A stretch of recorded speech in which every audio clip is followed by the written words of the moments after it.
Halo pejuang PTN tahun 2023, selamat datang di channel aku Ajeng Septin.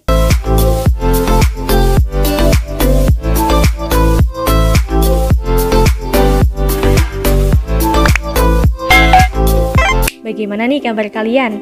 Oh ya, kalian tahu nggak? Ternyata untuk seleksi masuk perguruan tinggi tahun 2023 itu banyak mengalami perubahan loh. Kalian udah tahu belum? Tapi jangan panik dulu ya. Kita bahas satu persatu yuk. Menjadi kelas 12 emang rasanya itu campur aduk ya. Seneng karena mau lulus, tapi sedih juga kalau keinget kenangannya. Apalagi ditambah jadwal yang super sibuk itu, rasanya jadi pengen menjadi Ultraman ya. Oh ya, ngomong-ngomong, kalian udah nonton belum live streaming Kemendikbud kemarin pada tanggal 7 September? Dalam siaran langsung tersebut, Pak Nadiem selaku Menteri Pendidikan menyampaikan bahwasanya untuk penerimaan mahasiswa baru pada perguruan tinggi negeri tahun 2023 akan diperbarui tentunya, yang mana menyesuaikan program Kemendikbud yakni Merdeka Belajar. Apa aja sih perubahannya? Yang pertama tentang SNMPTN. Kalau dulu SNMPTN menggunakan 7 nilai rapor, prestasi penunjang dan kualitas alumni, sekarang berbeda loh. Aturan pelaksanaan SNMPTN tahun depan dirubah menjadi, kemudian PTN berhak menentukan komposisi persentase komponen 1 dan 2 dengan total 100%, subkomponen untuk komponen 2, dan komposisi persentase bobotnya.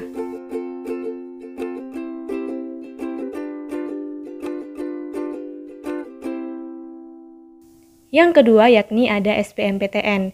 Jika pada tahun 2022 SBMPTN itu terdiri dari TPA dan juga TPS, tahun depan juga berubah loh. Tes tersebut akan digantikan dan disederhanakan menjadi satu tes saja, yaitu tes skolastik yang mengukur potensi kognitif, penalaran matematika, literasi dalam bahasa Indonesia, dan juga literasi dalam bahasa Inggris. Tapi jangan seneng dulu ya sobat, sehingga membuat kalian itu lalai dan malas-malasan belajar. Karena pada live streaming kemarin Pak Nadiem menyampaikan bahwasanya bobot soal TPS-nya itu harus susah, sehingga untuk bisa mengerjakannya teman-teman harus memiliki kemampuan dan penalaran yang bagus. Nah, kemampuan dan penalaran yang bagus itu dapat dilatih dengan latihan soal atau banyak belajar mengenai tes skolastik. Next, yang ketiga yaitu ada seleksi mandiri. Seleksi mandiri pada PTN tetap terselenggara ya teman-teman, hanya saja pelaksanaannya itu dikemas menjadi semakin transparan. Kenapa begitu? Karena kalian tahu nggak sih kemarin itu ada berita viral soal rektor yang menerima suap peserta jalur mandiri. Nah makanya Pak Nadiem langsung turun tangan. Adapun untuk pelaksanaan jalur mandiri terbaru ini harus mengumumkan kuota calon mahasiswa yang akan diterima pada masing-masing program studi dan fakultas kepada masyarakat. Yang kedua, mengumumkan metode yang digunakan untuk penilaian calon mahasiswa.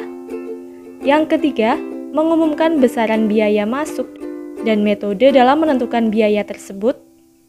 Kemudian peserta dan masyarakat juga dapat melaporkan jika suatu saat nanti atau jika menemukan adanya permulaan kecurangan atau pelanggaran pengaturan proses seleksi di website Whistleblowing Sistem Inspektorat Jenderal Kemendikbudristek.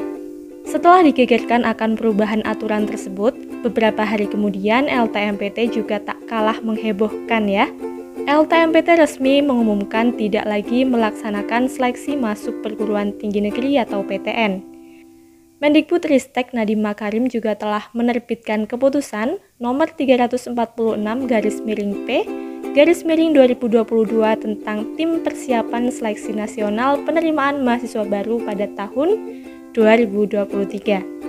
Isinya mengenai tugas untuk melakukan persiapan dan penyusunan bahan pelaksanaan seleksi tahun 2023, yakni namanya Balai Pengelolaan Pengujian Pendidikan atau disingkat BP3. Nantinya BP3 ini berada di bawah Badan Standar Kurikulum dan Asesmen Pendidikan Kemendikbudristek.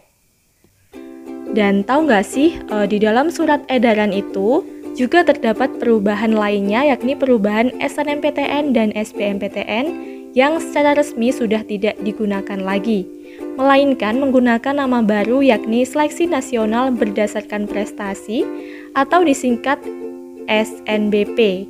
Nah, SNBP ini sama halnya dengan SNMPTN ya. Dan juga seleksi bersama masuk perguruan tinggi negeri juga diganti menjadi seleksi nasional berdasarkan tes atau SNBT. Wah, benar-benar ya membuka lembaran baru ini.